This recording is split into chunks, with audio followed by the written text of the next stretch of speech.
It's a guessing game. What day could a verdict come down? How is it going to go?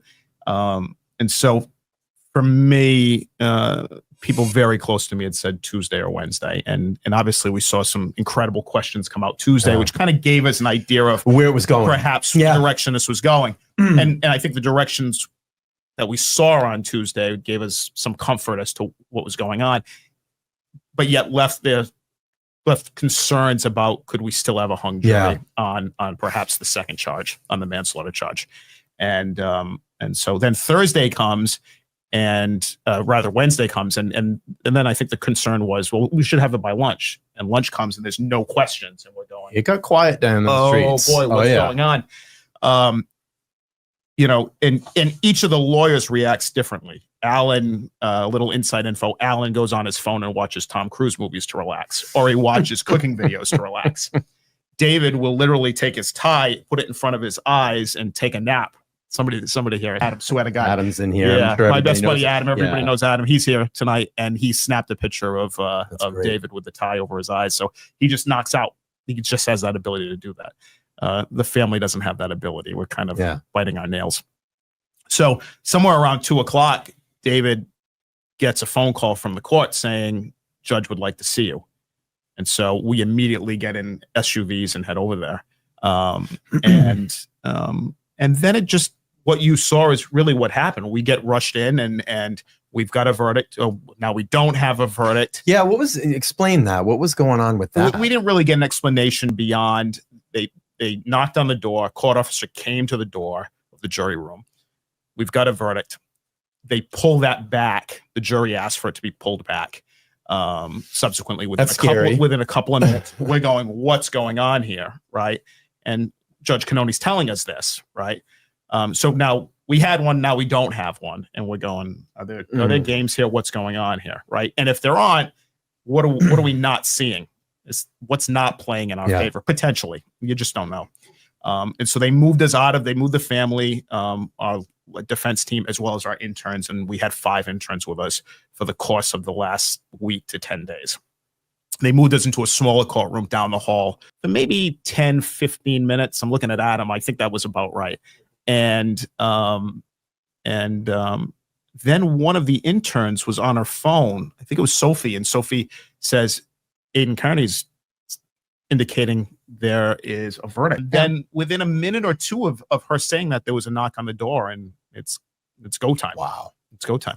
So we came in and walked down, and it was intense. Aiden described it, I thought, incredibly well, because he was in the courtroom, and on his show last night, he just said it was intense, and it was emotional, and it was. Karen came in and hugged us all. The lawyers came around and hugged us all, and that's just what it was. And what I found interesting was, after about 10 minutes, my mom, I was in the front row, and I had my mom on my right, my dad just beyond her, and the intern's behind me, Adam's next to me and behind me, and Adam's directly behind me. My mom looks at me and says, interestingly enough, the Commonwealth's not in the room yet, and the O'Keefe's are not in the room. So everybody's there, not Judge Cannoni, I should add that, but we've been there for a little while now. We've been there 10, 12 minutes or so. Verdict's in. What's going on? And we know that, we believe everyone's in the courthouse. What's going on? And so I picked up on Laura McLaughlin walking in the courtroom and looking extremely more angry than normal. And that's saying something for somebody who hasn't smiled once in her life, I don't think. First time, the next time will be the first time, as they say. And long story short, she looked dejected, and I looked at my mom and kind of whispered to her. I said, "I think we're gonna be good. We're gonna be okay." The O'Keefe's came in, and then the court comes in, meaning Judge Cannoni and obviously the jury, and it gets real, because at that point they bring in court officers between my parents and I and Karen. Wow. So should there be a guilty verdict on anything that would require jail time in any way, they're handcuffing her in front of her parents and her brother, and her legal team. How do you how do you prepare? Like, how are you mentally? I mean, do you run it through the scenario in your head and then first time trial one, we had no idea what was coming. We should have. So the first time caught us very off guard and was very off-putting. This time it was something my dad and I had talked about driving up probably Monday morning. Wow. That should have verdict come in when it does at some point this week. We have to be ready for that because of how empty that feeling was, potentially what could take place. So that happens, and they bring in court officers. In this case, it was 2 female court officers to potentially, put Karen in handcuffs. And and then, as we've all seen probably numerous times, everybody who's watching this tonight has seen it numerous times. The charges are spoken by Jim and not guilty. And what some people watching this might not know is there is a delay between what is spoken in the courtroom and when you see it on TV or when you get it on your phone or whatever. And so for everyone outside, and I knew the crowd, obviously we had just walked through it half an hour prior or so. I knew the crowd was pretty substantial. And we later found out it was more than 3,000. Yeah, people. The estimate was like around 3,000. Yeah, it was insane. We immediately get the not guilty on second degree murder.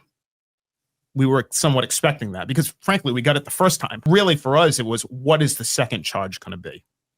And they go not guilty. And then there's a correction because of the guilty on charge 5, which is the OUI. Yeah. Right. And then obviously the not guilty on 3. And it was just as the not guilty on 3 was being announced that this reverberation came through the courtroom. Like honestly, nothing I can explain.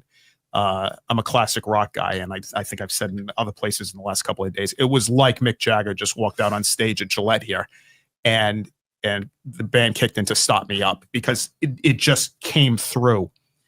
And Alan Jackson, I'm not sure if it's picked up on video, turned around, and I should say we were asked by Karen, keep the emotions in check, regardless of what happens. Karen has the ability to compartmentalize, but also she thinks of everything down the line. She was just keep it classy. Yeah.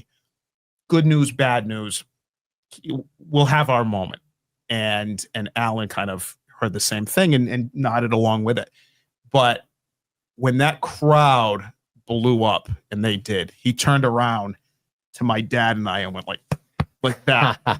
And it's something I'll never forget. Yeah. I'll never forget it. And there were tears, and obviously you've seen the rest. And it was a moment that's indelible for us. I had to be there, and I am ever so grateful for the gentleman I work with that switched shifts with me, because I took his shift today during the day.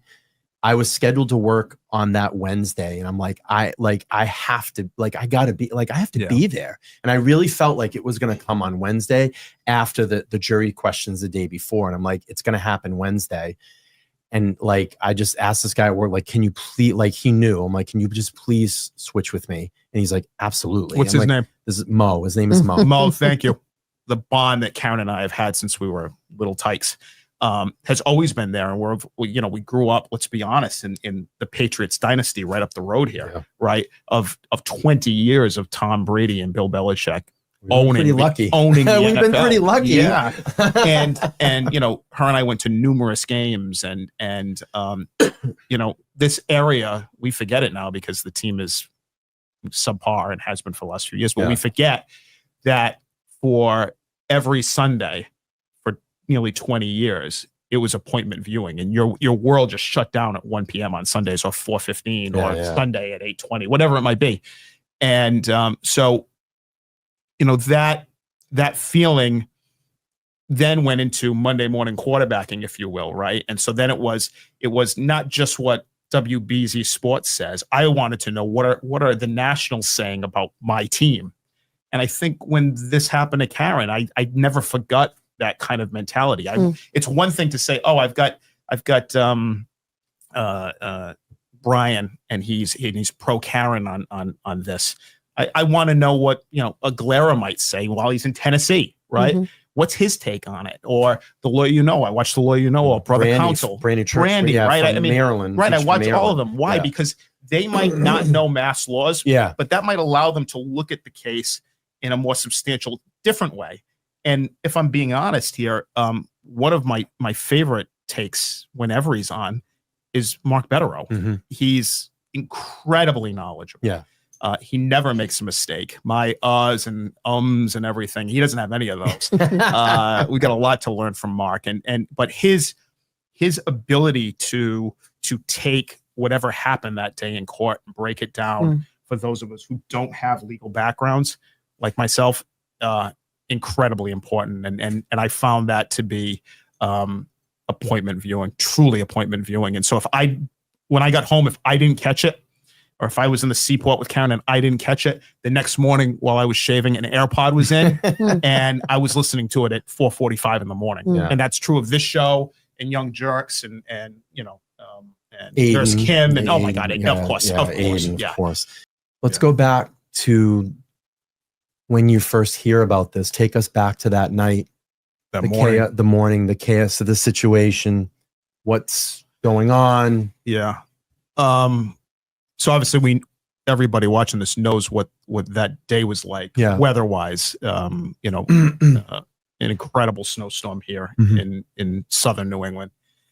I work in the car business, and so Saturdays is a must have, right? That's where 60-70% of your business comes, and then you take that business and what you don't sell, you then push it to Monday, Tuesday for follow-up, so on and so forth. So to miss a Saturday is almost unheard of in our business. And Adam, who's here, like I said, he knows that as well. And we met 20 years ago in the car business. And so he understands that. And the storm, where am I going with this? The storm was so substantial that most dealership owners or management groups made the decision to close Saturday and told us ahead of time. And that's what happened in this case. And so I had the rare Friday, very rare in my business, to know that I had a weekend off. I work in Rhode Island and most Sundays were closed. And so it was frankly something I was looking forward to. I hit the grocery store that Friday night going home. I grabbed Chinese and it was just very like, wow, I never get these. It was a treat, if you will. Right. And that was that. And I think I talked to my parents that night, just making sure that they were good and everything. And they said, yeah, great. Enjoy your weekend. We'll follow up. And I said, if you need me, I can come over and snow below at some point, probably late Saturday afternoon. We'll let you know. We'll just left it at that. So Saturday morning comes and I got up pretty early. I could hear the wind outside and I was concerned we were going to lose power. And so I wanted to get up. I'm a huge coffee drinker. If I don't have my coffee, forget it. I needed to get up and make coffee. And so I did. And my bed, I don't know the right easy. My bed is one of those ones that kind of has a almost like a sill on the side of it. I can't think of the name of it, but whatever. And so my phone was down on it. And so I went to grab my phone because I had it plugged in and everything. And I was walking out of my bedroom to turn on the heat and eventually get the Keurig going. And I looked up and I had an insane amount of missed calls. Wow. From my dad and from Karen. And my mom has had colon cancer. She had colon cancer in 2017. And my mom is typically the one. My mom is frankly the glue in our family. She does everything. She's the entertainer, if you will, right? In every aspect of that and cooking and everything. And so I thought something happened and my heart just sunk. I had a voicemail literally at 7 a.m. on the nose, and it was Karen. And this might have been, I might have missed the call by 4 to 5 minutes. I called her back. She didn't pick up. Called my dad. He picked up immediately. And I said, what's going on? And it went from there. And he said, your sister called me. I don't know what's going on. It sounds like something's going on. There's a scene. I don't know what's going on. But I'm getting her. She's going to the hospital. We're worried for her health. Can you come and pick me up? Wow. And I said, yeah, of course. And everything's going through your head. What is going on? And I'm sure I blurted out something like, is mom okay? Yeah, your mother's fine. She's awake. When did you hear? Just get here. Wow. And so I'm sure I jumped in the shower and within 10 minutes was out of the house, contacts in, mouthwash, and go. And lucky I've got a garage. And at the time I was driving a Toyota 4Runner, which is incredible in the snow. Wow. And yeah, what should be from where I was living, a 20-minute drive to my parents, 18 to 20 minutes took me 40 minutes. And then it was on to Good Samaritan, which should have taken me 35 minutes from Dighton. And it took us an hour and 20 minutes. And again, you got to remember, this is COVID time. It's early 22. We all know that COVID was coming down, but if you think back on it, during the Christmas season of December, January, right, the numbers spiked because everybody was getting together. It was cold in New England. Everybody was having their Christmas and their New Year's parties, and then the numbers would spike. And so Good Samaritan was only letting in one person at a time. And so my dad went in, and he's talked about that and everything. And I literally sat in the car with just the snow coming down and the wind blowing and everything. And it went from there. And they eventually came out. I'm going to say probably around 11:20, 11:30, and I give or take a few minutes. And Karen and my dad got in the back seat, and she was a mess, as you would expect. And so what do you want to do? Thinking she's going to say, take me home, or take me to she was living in Mansfield at the time, or take me back to mom and dad's in Dighton. And she goes, I have to see the kids. I said, of course. And so we drove to John's house. And that was that. And never thinking, what would come out of this, literally within just a couple of days. Yeah. So I hope that answers your question. No, of course. Yeah. I wanted to know what it was like for you guys in that very moment, because we haven't really heard, we hear the versions of the story, but. Yeah, it was just concerning at every level. You don't know what you don't know, truly. And, growing up in my family and being the oldest of three, I've said this to Jess, and I've said this in other places, I think, is we have a unique family in that the three of us, three kids, if you will, do not have kids of our own.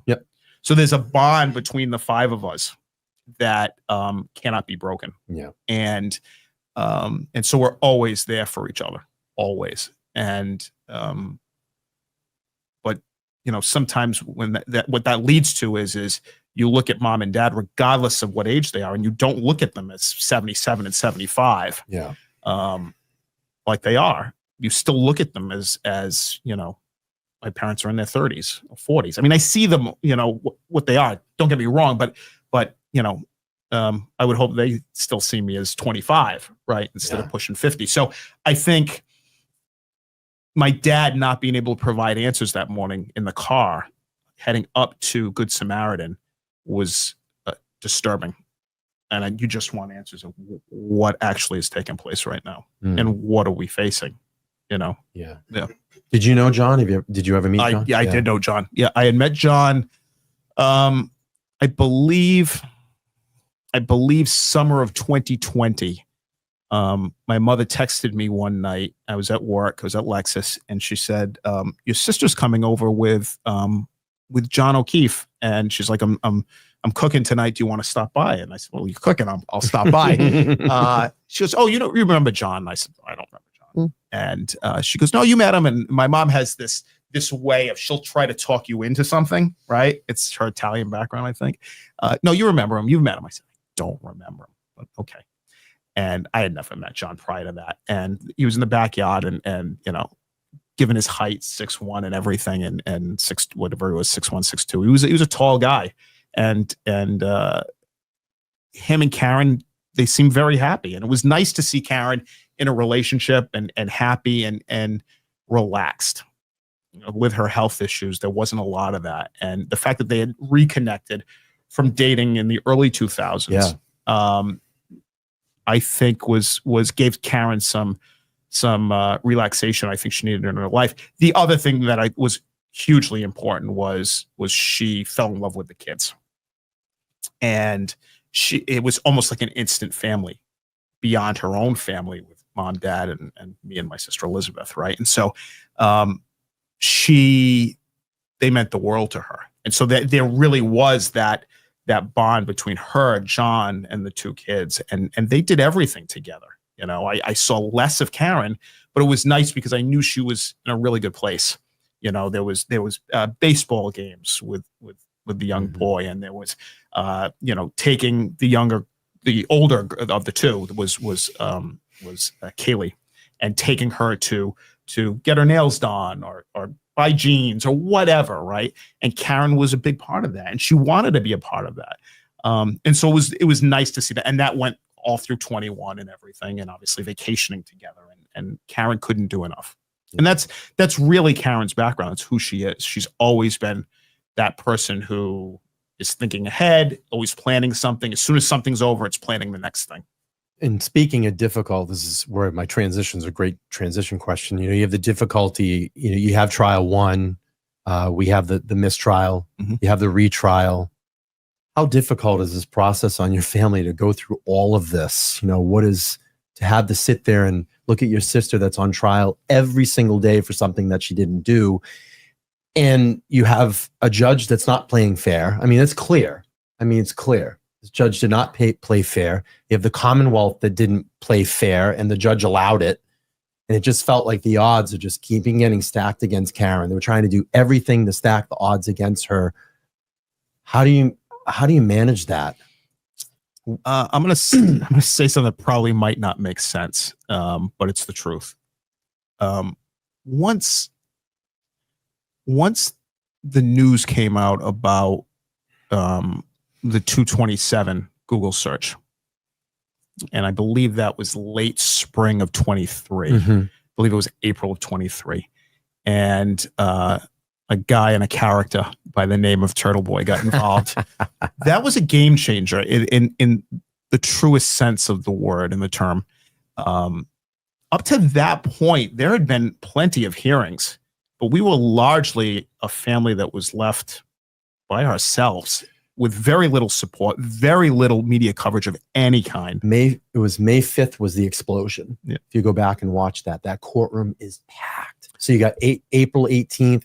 I'm sorry to cut you off. No. April 18th, Aiden's article, and then people start getting hip. You're about 30 days in now, and people are like, wait a minute. Yeah. Wait a minute. And you see everybody fill that courtroom. And that's where you see the legendary chalk that Jackson holds up with the dog bites. That for me was the moment. Like that, when I saw that, because I was reading the PCA, and you know, the first thing I ever did was go through it. I'm reading the PCA and I'm going, yeah, some things don't kind of match up. Like it's not matching up here. And then the minute I started seeing the photos and I saw John's arm, I went, that's dog bite.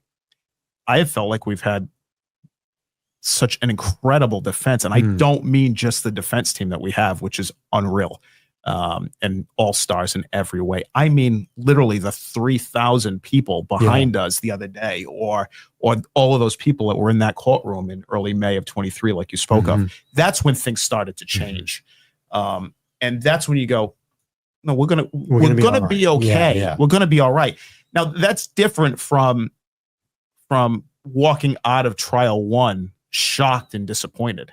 That's a very different feeling. We went into verdict watch, if you will, of trial one, feeling incredibly confident, and walking out with really no verdict, a mistrial. And then what came out of that in the following days of jurors, you know, saying, actually there was, maybe we didn't record it properly on 1 and 3, so on and so forth. We were hung on 2, this and that. You go, what is going on? It's a different land. I thought this was the United States of America. What's going on? Right.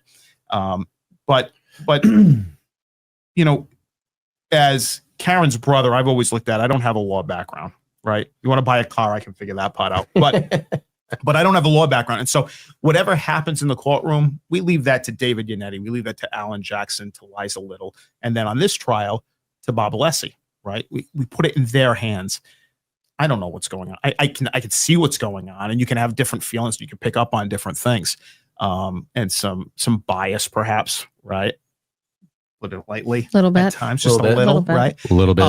But you leave that to them. And you let them do their thing. But when you walk out and there's, you know, I'm thinking of from me the August and September of 23.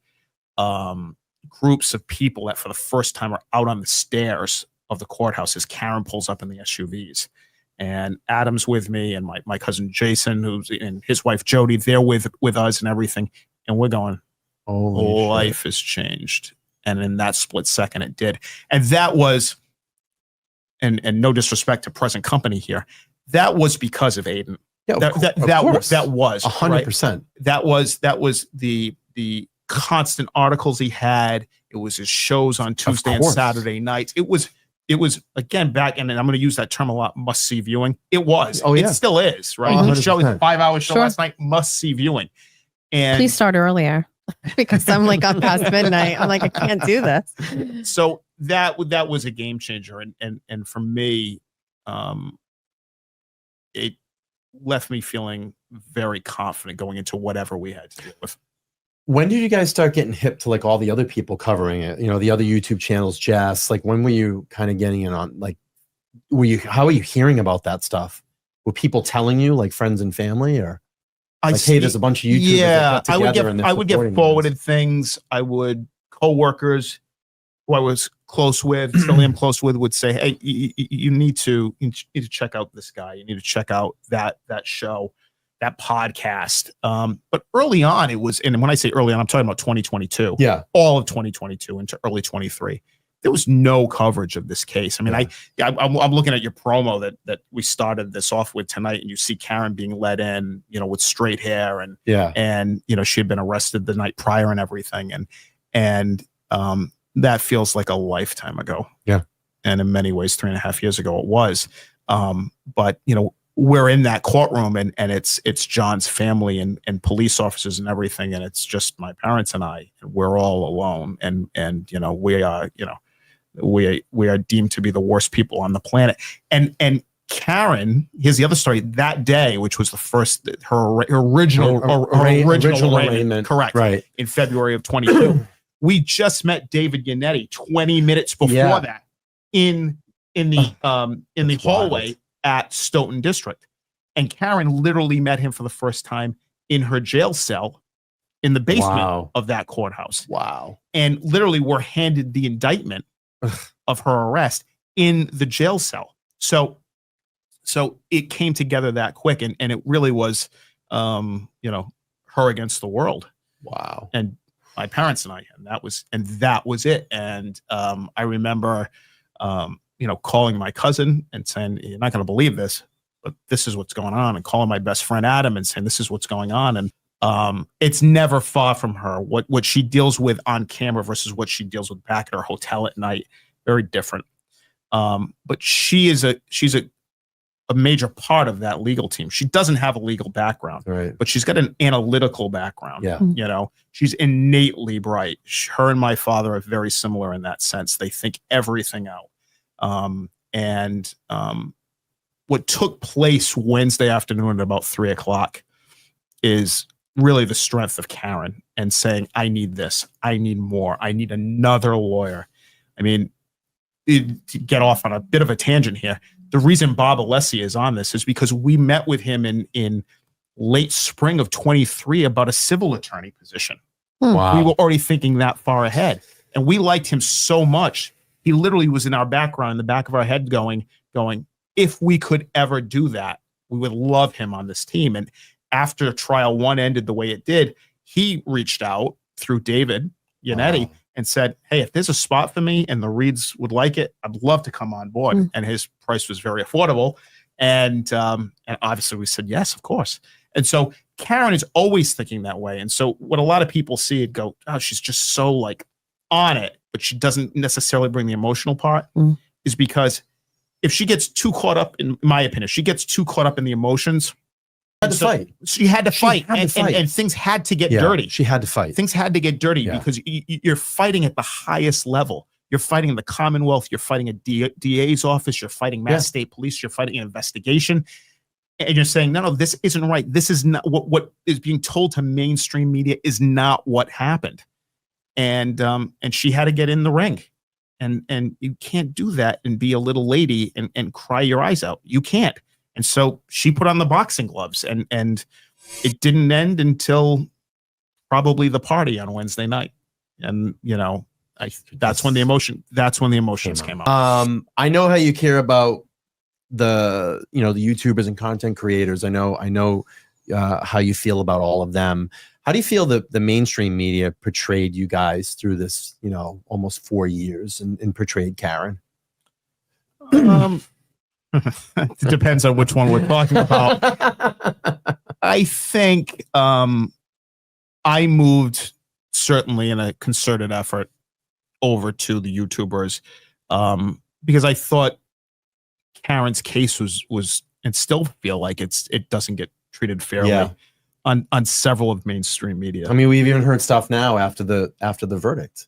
I mean, we've had, just because she's not guilty, she definitely did it. Like, I mean, you see tweets from the major networks out of Boston in which they lead with the guilty on the OUI instead of the not guilty on the three major charges. You just look at this and you go, this is what you're taking away from this was the guilty, which, by the way, as we know, and certainly Mark does in the chat, right? And I'm sure mostly everybody who's watching this right now or who will watch it knows that was added by the defense, right? It was an off ramp to the jurors to say, if you feel as though Karen needs her hand slapped for something, here it is. She's on video saying she drank. Yeah, of course. Right? And she's admitting, I screwed up. But two things can be right at the same time. I can have had a drink and gotten behind the wheel, which was wrong. And I didn't hit my car. I didn't hit John O'Keefe with my car. Right. Those two things can be correct at the same time. And so to answer your question, as I'm deviating off it, there's certain networks, a couple of which I was big fans of going into this. And like Jess, I watch news all the time. In fact, for most snowstorms, I'm literally monitoring in front of my TV. I love it. It's just a way I relax. What's going on in the world and what am I missing? And it doesn't always have to be local news, but it can be politics or whatever. So that's what it was. But when you see this covered in certain ways, or you see the local ABC affiliate and their legal analyst is connected to people on the other side, and you go, really? This is where we're going with this? Or you hear a story that, there was a story that came out that I bought or somehow financed a new Lexus for Aiden, right? And literally a legal analyst for WBZ, the CBS affiliate out of Boston here, said that I did that and then confirmed it in a tweet saying I did it, right? Meanwhile, the Commonwealth is pulling the paperwork on my loan on my own Lexus. Right. That's crazy. So if I needed a loan to buy my own car, I'm just going into my savings somehow and buying Aiden a car. That's crazy. And people are rolling with this. And then lawyers are going out and saying, yeah, this is, I've had it confirmed. Had it confirmed by whom? So, you see that and you go, what are we doing here? And we're living on Planet Zippy here when stuff like that is being said. And so when that came out, I started to go in a different direction and say, I want somebody who's going to look at it fairly and not say to me and slap me on the back all the time and say, hey, by the way, this on your sister's right all the time, or you're the perfect brother, or you've done this in your past and you're perfect. Never said that, but give me some fair coverage. Right. And I found I got some type of balance here. And I will say that there has been, I think, very fair, balanced coverage from the likes of Canton Confidential on the NBC 10. Ted Boston. Daniel. Ted Daniel is amazing. Ted Daniel has been very fair. I'm not telling you that they've always been pro Karen, right? But they look at things in a more balanced way than some of the other networks. And so I hope that answers your question. Yeah, and it's funny that you say that. And I just want to go back to like the content creators, especially Aiden, busting this wide open. The first time that I got to go in and sit in trial one, I remember we were down in the secondary courtroom waiting to go up, and I walk in the room and I'm like, I'm gonna get to meet like all the attorneys for the first time, and they come over and they were just so gracious. I was with Will, the Glairer. We're in there, and Alan Jackson came over and he was talking to us. I got to talk to your mom for quite a while, and Alan comes over and he just said, I just want to make sure that that you guys we thank you because this would be a completely different trial for Karen, that you guys got all on board on this and really got the word out, because they're not helping her in the mainstream media.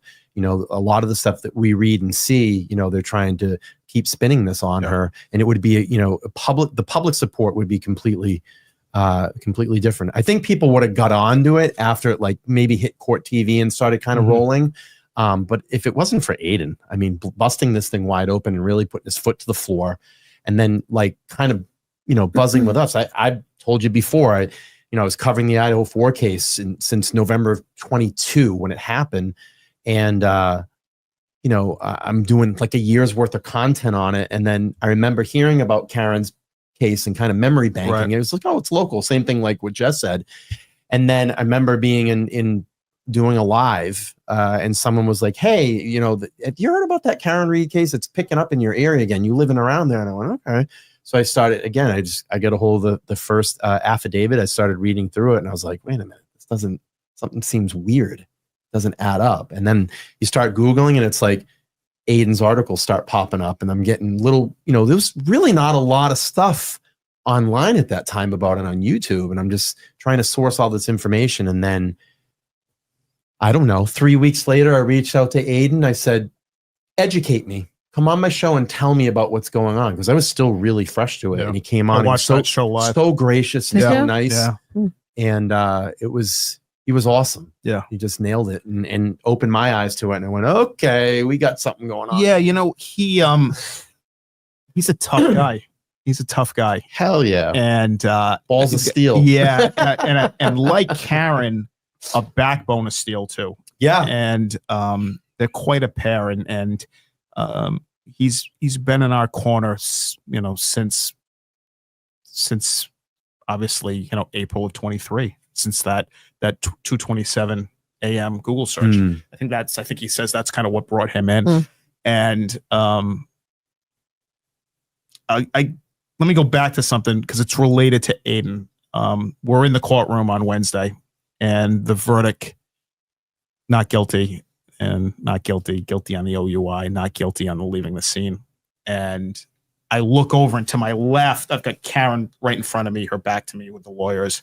Very emotional moment. And I look to my left, and above the O'Keefe family is the press. And at the very end, and you can see him on camera because the camera is over here to my current right? And that day, by the way, as well, which is over the jury box, is pointed at Karen, and Aiden is in the corner over there. And I look at him, and he's crying. I was just going to ask, was he crying? He was crying. Good. And I like the crowd, the noise of the crowd reverberating in. That's one of the top moments that, and you know, I went searching for him in the crowd when we finally got out to hug him. And I don't think Aiden's a hugger. And I wasn't a hugger before this, by the way.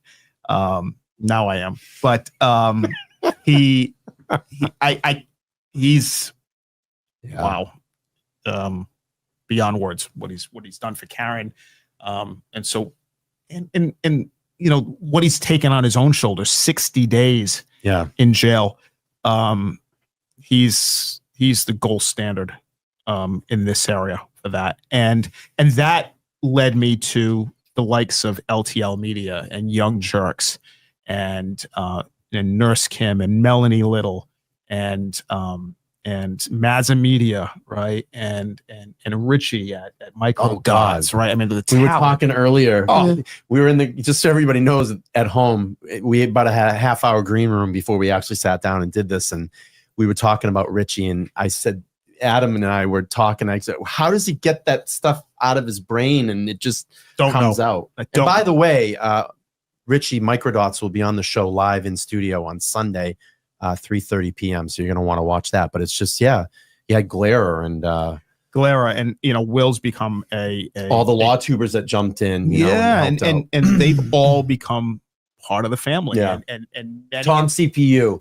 I cannot. No, I have to Tom CPU and Boston Mike. They're my morning show. Like I woke up during the retrial to them, but Tommy being out there in the cold and the heat and then you just go out there, and I saw his elaborate setup that he had out, and there was a moment, and I have to share this with both of you because you weren't there. So Tommy's he was across the street. Him and I are both standing next together, and he's live, and he's got his big iPad set up, and the moment comes down and Tommy's next to me. And Tom really was one of the first people that I met out on the street. Same. And I'm going to get emotional. Yeah, bud. I said, Tommy, we did it. Mm. We did it, Tommy. We knew. And I said, here we were that whole time standing out in the fucking heat, the cold, Rain, sacrificing our vacations, our Sundays, you know, coming out. And I wouldn't have changed one thing about it. And you can hear us talking on camera. I got the clip. And I said, Tommy, we did it. Yeah. And he's like, it's fucking great, isn't it? It's really good. It's a good feeling. And it changed me a lot. I've grown as a person so much through this. I've learned to like calm down. I used to be a really angst guy like 2 years ago. And this has really fucking humbled me. And I think, you know, as my license plate says, fate. I saw it when I pulled in tonight. Yeah. This is all for a reason. I've said, and I'll repeat it here. I was on with the Calera around the holidays, and he did one of those 12-hour shows that he goes off and does with drinks coffee and smokes cigarettes. And the only time he stops is because he's got a feed flubber or something. And you go, what is this guy doing? And I love him for it. And they had me on, and I was working that day. And I got on, and I told a quick story, and I'll say it here. And for most people, it's probably a repeat, but it should be said that my favorite memory of Tom CPU is during the first trial. I'm not talking out of turn here, but Karen literally moves with the team into Boston, right? And so when the lawyers come into town, whether it be for hearings or whether it be certainly for trial, Team Reed moves into town, and you need a home base, if you will, and you can't do that out of Dighton. Yeah. And there was talk going into trial one that we were going to do it out of the house she subsequently sold in Mansfield, and it just couldn't work. And I was raised Roman Catholic, still go to mass. I was a former altar boy, and our faith means a lot to us as Reeds. And so mass is still a thing for us. And we firmly believe that's one of the reasons we're here today. And there's a small parish in the Seaport, Our Lady of Good Voyage, I think it's called. Very small, maybe 15 pews on either side. And I would go in, if I wasn't already in town, I would make a point of trying to get to mass with Karen on Sundays while she was in town. And sometimes I'd already be in town, and so it was natural I'd be there. But one Sunday, I was during trial one, I was in Dighton with my folks, and last minute I said, I'm going to get to 7:00 mass on Sunday nights. And on that particular Sunday, and I walk in, and Tom's there, and he had driven in to be sure that she was okay. I mean, who does that? I don't know. Salt of the earth. Yeah, and I just stood in the back and let them have their moment, because I felt like, okay, I'm her older brother, not her bigger brother, but her older brother. And it's okay. And we talk about, do you feel alone? Does she ever feel alone? How can you when you have people like that, like Tom, right? And so that's what this movement has been. And that's just one of thousands. I mean, there's so stories. many people. I mean, I mean, the Dedham crew that stood out every Sunday in the heat and the cold. And they'll be down there, from what I've been told, for a final Sunday this Sunday, right? That's great. Come on down. Maybe you'll see somebody you know. And but you know, I think this movement has been bigger than Karen. It's been, my dad has said this numerous times in numerous places, it is largely a movement for a woman by women. You and I are in the minority, my friend. and I believe that to be wholeheartedly true. Women who have been pushed aside for better jobs by maybe less qualified men, and pushed aside by husbands, by boyfriends, what have you, and felt neglected. They're largely at the head of this. All right. And whether they saw something in that DA's office going after Karen Reed and going, no, you know what? I see something in her. Or as we've heard numerous times, that could be me. That could be my daughter. That could be my niece. Right. They can't step away from that. And that's what I saw every day. I think going into that courthouse. Yeah, I think it gave people that may have some life situations that happen, and it just gave them a sense to fight back and say, you know what, maybe I was in a certain situation, maybe not this particular situation, but I had something that was wrong, done wrong to me, and it gave people the power to step up and be part of something. And it's true. I mean, I don't want to be cliche, but it's like power in numbers, like they always say that. Certain things in your life and people who mean the world to you get pushed aside, right? Because you focus everything into Karen, into your parents. And those people have taken a back seat in my life, and there's going to have to be some work done there. I'm very thankful for my parents and for Karen and our lawyers and everything, and to the guy that's sitting here who's really another brother, my best bud Adam. We've known each other 21 years, and he has stepped up, and we've developed a different relationship. He's become another brother, and I never have to ask him for anything. He's just there. It's just automatic, and he never says no. I don't even want to know what the payback bill is going to be. It's insane, right? During these days in court, there's only 10 seats behind Karen, and there's 5 interns at trial too. And then you have my parents and me. That leaves 2 open seats. And this guy was there most days when he could be. And so that tells you what Karen and my family think of him. He's just the best friend I've ever had. It's awesome. So I think the world of him. And yeah. So anyway. Do you see yourself stepping away from the spotlight now or are you going to continue to talk and speak out, or I'll continue. Karen will speak out more? She's going to take her time, I think. I think she's going to Yeah. I mean, to give you an idea what a crazy world this was, I saw a video today of Fox National News videoing Karen taking out her trash at the hotel. I mean, that's the world that's the world that we're living in. Like Karen Reed spotted emptying trash at a dumpster in Boston. And all that stuff. It's like, where the comments going to go with this one? We've all seen it slightly different. I see it different than maybe my dad does because of my age. But you guys all talked out through the trial. We did it. Karen, you, everybody. Yeah. You have some incredible moments together, and in the last couple of weeks, I commuted largely with my folks just for security reasons and stuff, and so I would start the day here or there, and then somehow end up in the same car with them. What message would you give to families that are fighting for truth, like cases like this that you went through? And I know this is so unique. This is probably the most unique case I've ever heard of, but if they're in a similar situation like this, what advice could you give to them? Never give up. Don't allow yourself to get too down in the bleakest and darkest of moments. I don't know that there is any other case like this. I mean, it truly at various times is felt like an out-of-body experience. And I think it feels in many ways like a made-for-TV movie. It's crazy. Right? I mean, if you watch this on, I don't know, Hallmark or something, maybe it wouldn't be Hallmark, but you know what I mean? And Netflix, right? You'd go, that's a little far-fetched, right? You'd go, that wouldn't happen. And the dog, right? Yeah.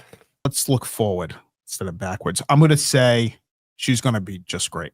She's going to be awesome. And give her some time. And I don't know what she's going to do down the road. My head tells me a book about her story. Yeah. would be just, but I don't know that. That hasn't been, it's just what I'm thinking. Sure. I don't see her going back to her career with Fidelity or something in that type of realm. Karen Reed is a different person. than what she was prior to January 29th, 2022. That life is over in so many ways. So I anticipate this just at a different level, in different ways. So I want to say this before we go, and I don't know if you have some questions you want to take. Yeah, we'll buzz up some questions. I have to. Yeah, read of some course. these for But everybody. let me. Which camera am I looking at? Is it this one? This right one here? here, yeah, Okay. right there. I want to say directly to everybody who has supported Karen and my family, a heartfelt thank you. We wouldn't be here without you, without the people around me, without the people here in the room, and everybody else. And there's far too many names to mention, and I would leave far too many people off the list. But what has meant so much in the last couple of days, this elation that we're going through, is because we were able to experience it with everyone who was involved. And so for everyone who came out to the numerous standouts in all types of weather, heat and freezing cold and rain and snow, who gave to Karen's defense fund. I mean, $1.1 million, $1.1 million and of people from around the world. Yeah, and I want to say this, by the way, before we go. Yeah, of course. I've heard nothing from every legal channel out there. Karen doing the various interviews she did, and the family doing that over the course of the last year or two. What a horrible mistake. Here's the thing: when you have nothing, right, in the sense of you have no coverage prior to Aiden coming in, you had to find ways of doing something. And so when you finally got some type of foot in the door to get Nightline 2020, if you will. Not that I even thought their coverage was that great. I thought it was very vanilla, by the way, which goes along with our local ABC affiliate, by the way, here in Boston. Pathetic. But when you get that, you take that and you worry about the consequences later because you know you have the truth on your side. And it's that $1.1 million is because, in large part, because of that coverage and because of those pieces. And you have to remember that the documentary that really blew everything up and was largely used against Karen at trial, 100%. Which, by the way, didn't add up to jack squat. Yeah. Okay. Not to a juror 11 either. Exactly. Right. And I heard that. Right. And that came through to me. Right. Yeah. When that agreement was made, all right, and when they were literally all but living with Karen in the Seaport during trial one, no one ever thought that we were coming out with anything other than not guilty on 3 charges in trial one. No one ever saw that there was going to be a trial 2 and this would be used against us. Should we have? Perhaps. But then maybe the crowds aren't what they are. Maybe the coverage isn't what it's been. Maybe there isn't $1.1 million in a defense fund to bring in the experts that we have, right? Whether it be both doctors from ARCA, Dr. Lapasado, right? I hope I'm saying that. Lapasada. Amazing. Juror 11 talked about her today with Howie Carr, right? Those people don't just show up for a ham sandwich. Right? I did not expect Nathan to be so punchy in this. I was right. They just you don't just go, hey, here's a ham sandwich and some condiments. Thanks for coming. Yeah. Right. It doesn't work that way. And so it was everybody behind the scenes that gave and came out and donated their time and their money and their efforts that will never be forgotten from me, my family, and Karen. Never. FYI, during Aiden's trial a couple of weeks ago, there were 3 witnesses who were at the hearing, and the Commonwealth asked each of them if they had donated to Karen's defense fund, and every one of them said yes. Everyone. It was just like, yep, yes, I did, with pride. Yes, I did. Yes, I did. I know so many people that did, easily, happily. Yeah. And no amount was ever too small. We're in that fund every day, including today, by the way. It doesn't, we're constantly looking at it. And it's not because, it's all about the money. Far from it. It's about survival. Yeah, she's still it's got about a lot of legal battles survival. ahead. I mean, she's given out a number of roughly $5 million. That 1.1 is gigantic.